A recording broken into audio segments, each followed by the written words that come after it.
Hello everybody, I'm Zita. Welcome back to our course. This month you are Intermediate 1 students, which means you have stepped up one more level. You'll find that at this level the grammar is a bit more difficult maybe, and you're going to learn lots of vocabulary items. I hope you're going to enjoy all the topics and you're going to find the course interesting. So let's get started because we have a lot to do. I'd like you to open your student's book now, please, on page 6. The title of Unit 1 is A World of Difference, and it's because we are going to talk about different things in different parts of the world. And as of grammar, we are going to do mostly revision in Unit 1, revising quickly the different tenses you know, the auxiliary verbs, word formations, and of course, there's the everyday situation section where we learn useful vocabulary that you can use in your everyday English. Now we're going to start with the starter, and I'd like you to have a look at the 7 questions there. It's the top of the page on page 6. In number 1 in the starter, you have 7 questions, but each question has one word missing. I'd like you to work with a partner, and I'd like you to find and write in the one word that's missing. For example, in question 1, where do you from is not correct. Where do you come from? So you have to show where and which word is missing from each question. You'll have a few minutes, so please complete the questions with your partner.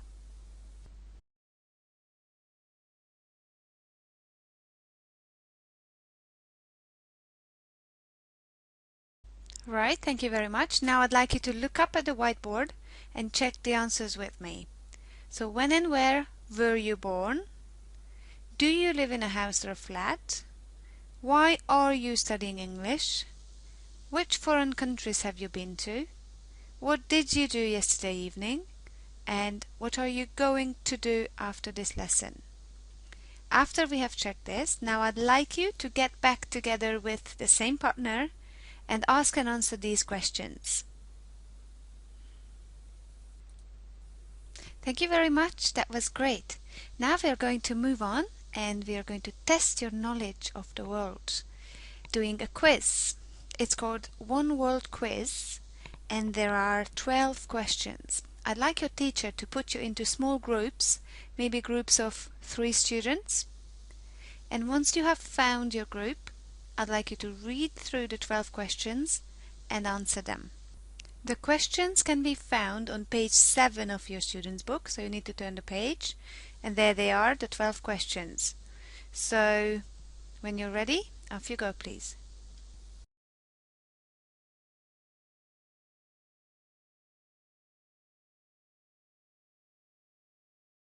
Right, have you all finished answering the questions? Then I'd like you to listen to this recording. I've got the answers of the quiz. I want you to check your answers against the listening and see which group got the most questions right. Unit 1. Tape script 1.1.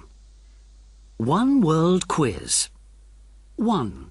In which country do men and women live the longest? Women and men live longest in Japan. Women live on average 86 years and men 79. The average life expectancy in Japan is 81.25. In the USA, it's 77.8 and in Germany, 78.8. 2. In which year did the world population reach 6 billion? The world population reached 6 billion in 1999. There are now over 6.8 billion people in the world. 3. If you're standing on the equator, how many hours of daylight do you have? If you are standing on the equator, you have 12 hours of daylight every day of the year. You also experience the fastest sunrise and sunset in the world, between 128 and 142 seconds, depending on the time of year. 4. Where does most of the world's oil come from?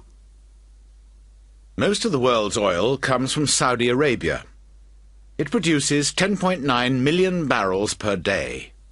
Russia produces 9.4 million and Iran 4.3 million. 5.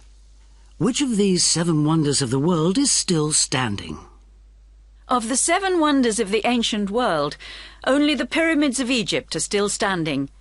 The Colossus of Rhodes and the Lighthouse of Alexandria were destroyed by earthquakes hundreds of years ago. 6. Why didn't dinosaurs attack humans? Dinosaurs didn't attack humans because they became extinct 65 million years ago. Human beings didn't appear on Earth until 130,000 years ago. 7. Where was the Titanic sailing to when it sank? The Titanic was sailing to New York from Southampton when it hit an iceberg on April the 14th, 1912. 8. How long has Elizabeth II been Queen of England? Elizabeth II has been Queen of England since 1952. She was on holiday in Kenya when her father, King George VI, died. 9. How many people have won the Nobel Peace Prize since it started in 1901? 94 people have won the Nobel Peace Prize since it started in 1901. These include Nelson Mandela in 1993 and Mother Teresa in 1979. 10. How long have people been using the Internet? People have been using the Internet since 1969. It was invented by the US Department of Defense as a means of communication.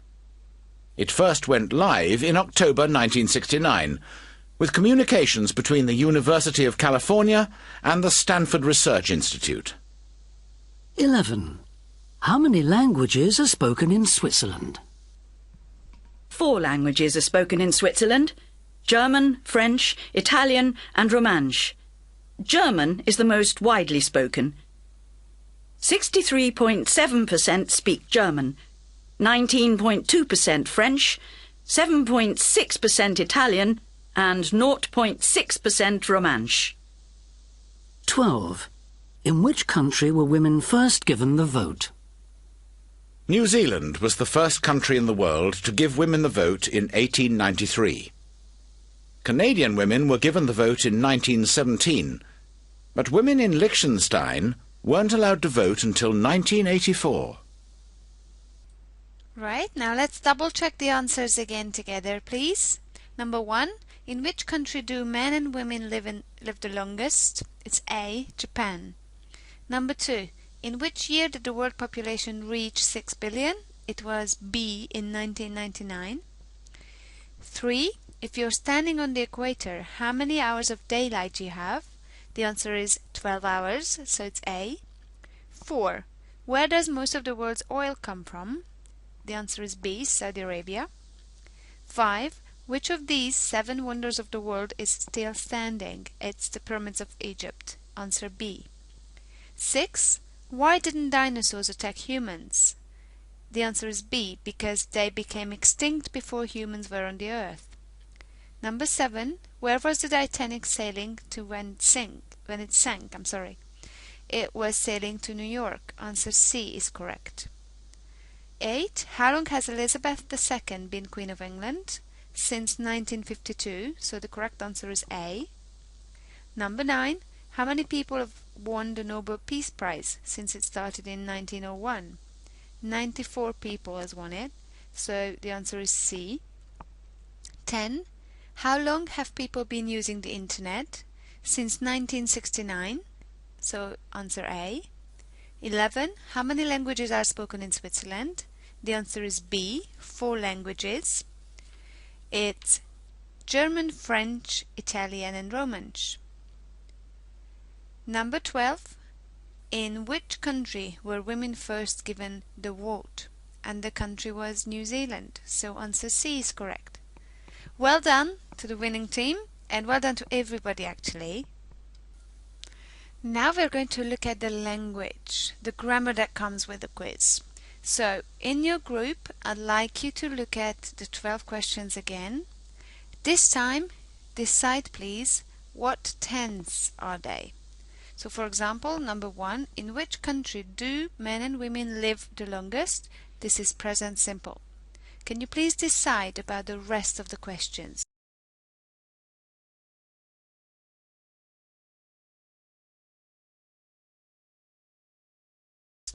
So let's have a look at the tenses now. As we said, number 1 is present simple.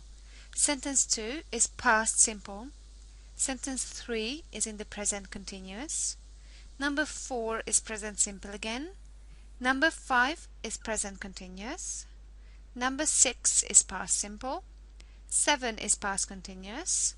Number 8 and 9 are in the present perfect simple actually.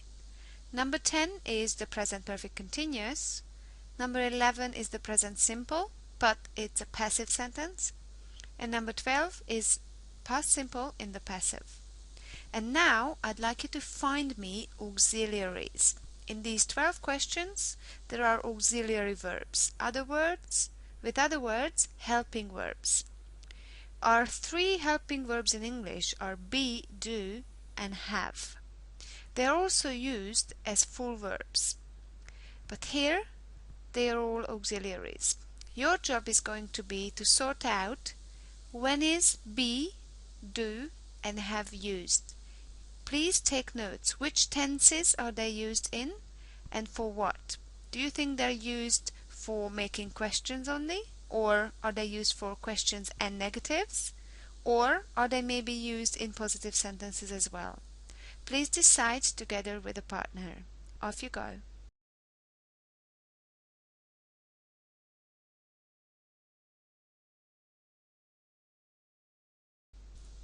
Okay, so in number 1, the auxiliary is do. In present simple, we make questions using do or does, and we use them in the negatives as well. Number 2, did, is the helping verb. In number 3, it's are. Number 4, does. Number 5, is. 6, didn't. 7, was. 8, has. 9, have. 10, have and been. This one has got 2 auxiliary verbs. In 11, are, and in 12, were. Now I'd like to show you a bit of a grammar summary of auxiliary verbs. Now, here you can see the 3 auxiliary verbs again, used in the different tenses. Now we use them for making questions and negatives always, but in some tenses they are also used in the positive sentences.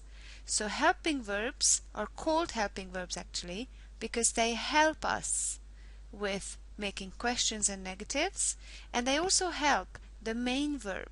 They change the meaning a little bit. So be is used in present continuous. I am reading, he isn't listening, is he listening? They are always used. They are there in the positive, in the negative, and in questions as well. So if you have present continuous tense, the verb to be or its forms are always there before the main verb. Same in the past continuous. The past form of be is used, was or were, and they are always used. They're used in positive, in negative sentences, and in questions. Same in the present perfect continuous. So I have been studying hard. So the past participle of verb to be is used here. So as you can see, in all continuous tenses, you always have to use the correct form of verb to be. Now let's move on to the auxiliary verb do. Do or does, and in the past did, is only used to help us make questions and negative sentences. So in present simple, in a positive sentence, we won't use them. So we'll say, I smoke, he smokes. But do and does are used to form questions, do you smoke? And to form negatives, he doesn't eat meat. In the past simple, it's similar to present simple. You again need the form of do in the past, which is did, and you use did or didn't to make questions and negatives. I didn't want to interrupt you. Or, did you go home after school? The auxiliary have has two forms, have or has in the third person, and it's always used in perfect tenses, in present perfect simple and present perfect continuous. I have read and I have been studying. Have is always used in positives and in negatives and in questions as well. The auxiliary verb be is also used in the passive, but that one we are going to talk about later on at one point. Okay, it's time for some practice. I'd like you to look at the same page again, page number 7, and up in the right corner there is practice exercise number 1. You're so wrong. We're going to practice using our auxiliary verbs, correcting sentences. The Pope lives in Madrid. Oh, he doesn't live in Madrid, he lives in Rome. You have to correct the information in the given sentence. Or, number 2, Shakespeare didn't write poems. You're wrong, he wrote hundreds of poems. So, you either have a positive sentence and you have to use a negative, and the other case, you can have a negative sentence and you have to answer with a positive one. In any case, the sentences have something wrong in them which you have to correct. Please get together with a partner and find the mistakes and make comments, just like in the examples.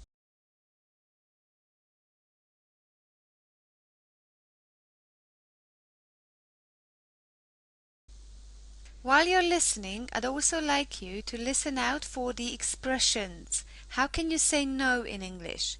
For example, in sentence 1, we used a negative sentence. He doesn't live. Or in sentence 2, we said you're wrong. Now, you're going to hear other expressions similar to these ones. Please try and remember them while you're checking your answers. Off you go. Tape script 1.2. You're so wrong. 1. The Pope lives in Madrid. He doesn't live in Madrid. He lives in Rome, in the Vatican. 2. Shakespeare didn't write poems. You're wrong. He wrote hundreds of poems, not just plays. 3. Vegetarians eat meat. Of course they don't eat meat. They only eat vegetables and sometimes fish. 4. The internet doesn't provide much information. Rubbish! It provides lots. Sometimes I think that it provides too much. 5. The world is getting colder. It isn't getting colder. It's getting hotter. Haven't you heard of global warming? 6. Princess Diana was travelling by plane when she was killed. No, you're wrong. She wasn't travelling by plane. She was travelling by car in Paris. 7. England has never won the World Cup. England has won it. Just once. I think it was in 1966. My dad goes on about it all the time. 8. The 2008 Olympics were held in Tokyo. No, they weren't held in Tokyo. They were held in China, in Beijing. To check our answers, I'd like you to turn the pages of your book to page 118. That's where you can find the tape scripts. And here we are going to look at the answers together. So page 118. Up there, tape script 1.2. You're so wrong. Now let's have a look. Number 3. Vegetarians eat meat. Of course they don't eat meat. So one way of saying you don't agree is to say of course and the negative. Of course they don't eat meat. Number 4. The internet doesn't provide much information. Rubbish. It provides lots. Is to say rubbish. But please be careful with this one. It's quite informal. So maybe you don't want to say this to your teacher or your boss. So, rubbish. It provides lots. So, the original sentence was negative. And here you use the opposite, so a positive sentence and different information.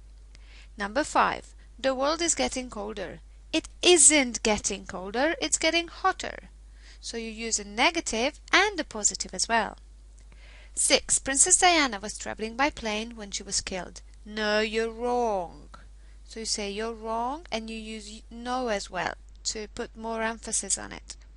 She wasn't traveling by plane, she was traveling by car in Paris. Number 7. England's never won the World Cup. England has won it.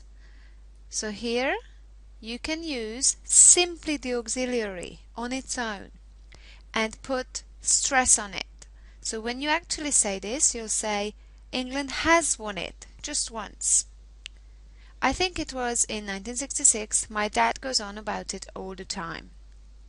And number 8, the 2008 Olympics were held in Tokyo. No, they weren't held in Tokyo.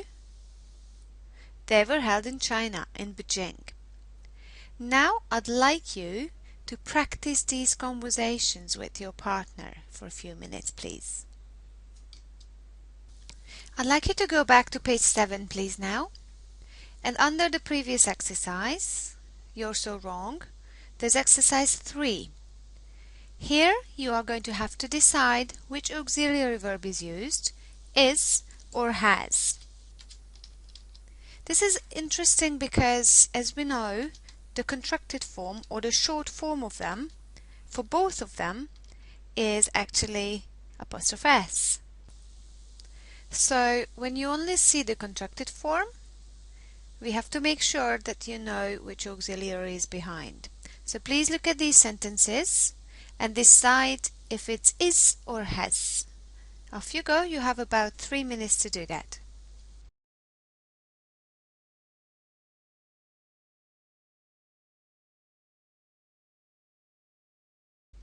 Right, so let's look at the answers.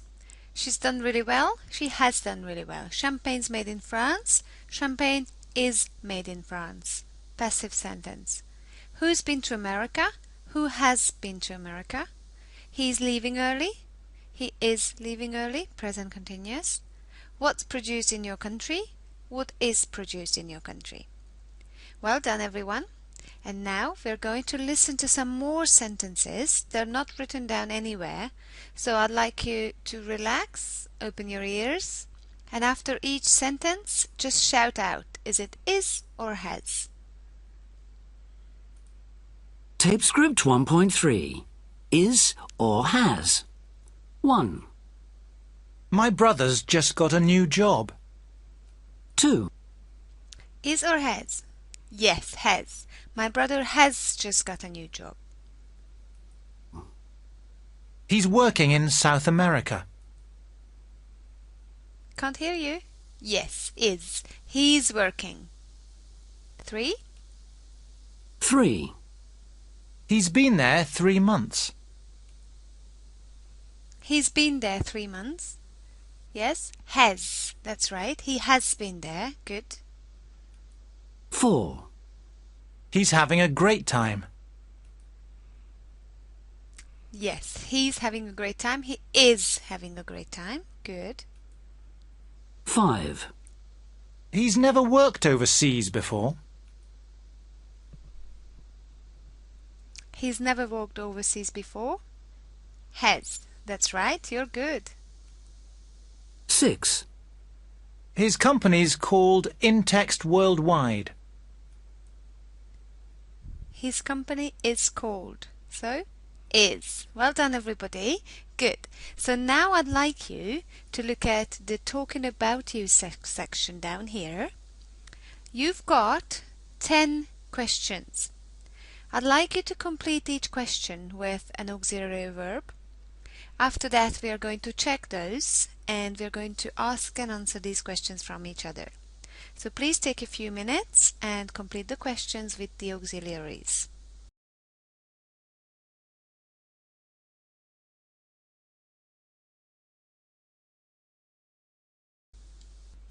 Right, now let's have a look at the answers, please. Look up at the whiteboard. What time do you usually get up at weekends? What time did you get up this morning? How long does it usually take you to get from home to school? Who's sitting next to you? What's he or she wearing? How long have you known the teacher? What were you doing when your teacher came into the room?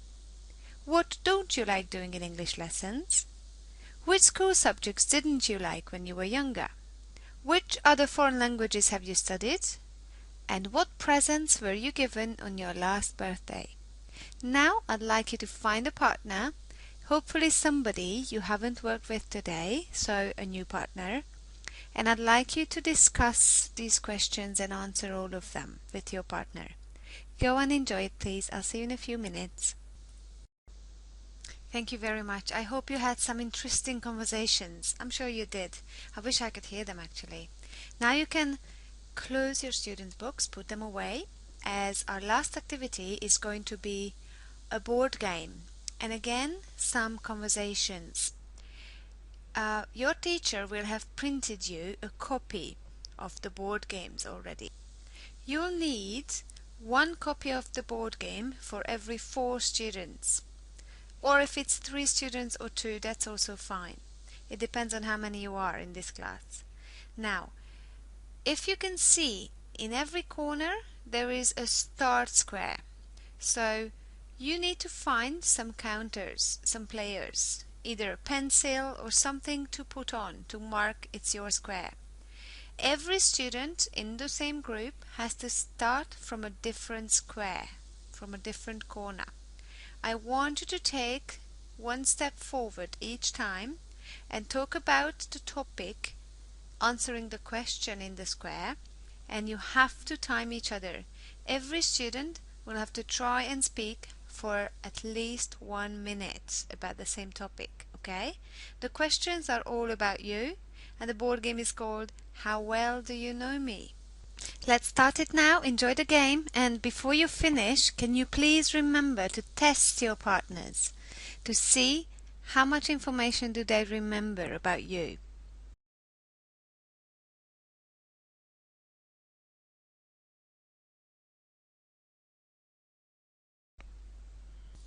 So I hope you got to know each other even better now. It's time for homework, and it's going to be in the workbook. So please open your workbooks on page 4.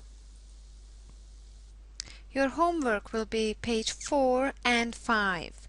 On these pages you are going to have to practice the auxiliary verbs, just like we did in class today.